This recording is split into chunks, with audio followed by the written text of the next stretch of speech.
muramenye ntimusige abagore cyangwa ibyana byabo. Nta bibwana bizakura dukeneye.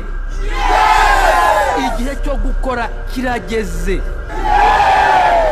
Ibyo twahanuriwe rero birabaye.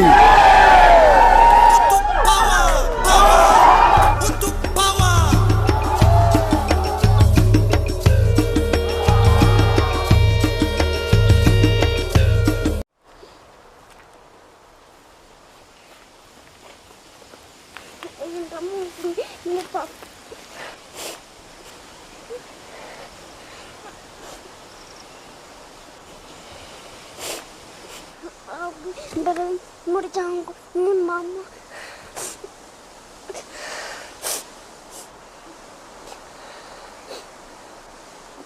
Mama kubizo panga hano ijosi. Ubonye umuntu afite ingengabitekerezo icyo wakora gusa ni ukumusengera kuko aba yarapfuye kera ahagaze.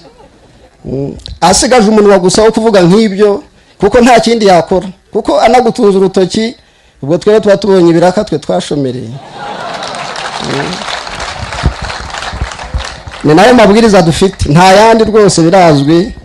Uw'ingengabitekerezo uretse kwimanika agapfa cyangwa agace. Buriya umuntu warokotse jenoside yakorewe abatutsi agapfa ahagaze abatutsi Imana, kubera ko Imana yatugiriye icyizere gikomeye.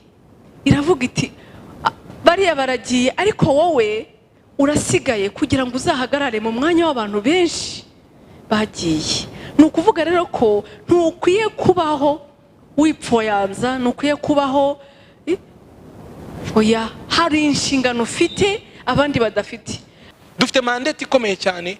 Twarokotse ntago twarokokeye kugira ngo turongorwe twubake abihimana bajye mu kwihimana abakora ibintu bikore. Hari ikintu gikomeye kindi cy'umurimo w'ivuga butumwa utazakorwa n'umuntu wari wese uretse wacishe kwicumu rya jenoside, kuko kwisi abantu bose ntago bagize amahirwe yo kwegera urupfu bakarubona.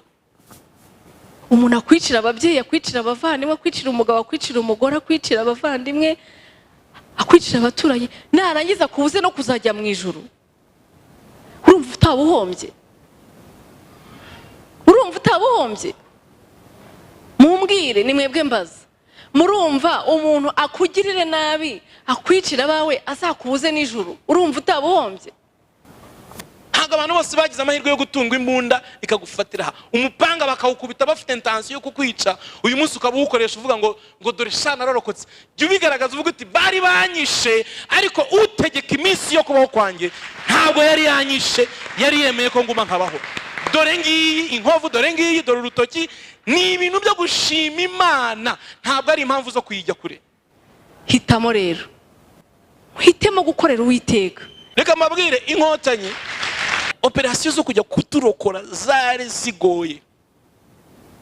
Uwo muntu ni umukozi w'Imana nubwo tubyiyitirira tukabyiha, ariko umukozi w'Imana uruta inkotanyi, uruta itakuzi, yumva gusa kuri kurengana ikaza.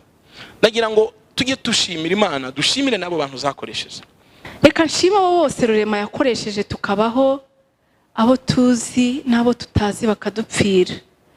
Bintera kumva imbaraga z'urukundo, nanjye nkumva nifuje kwitangira bose ngo nibiba ngombwa nzabe ndabaga nkiza u Rwanda.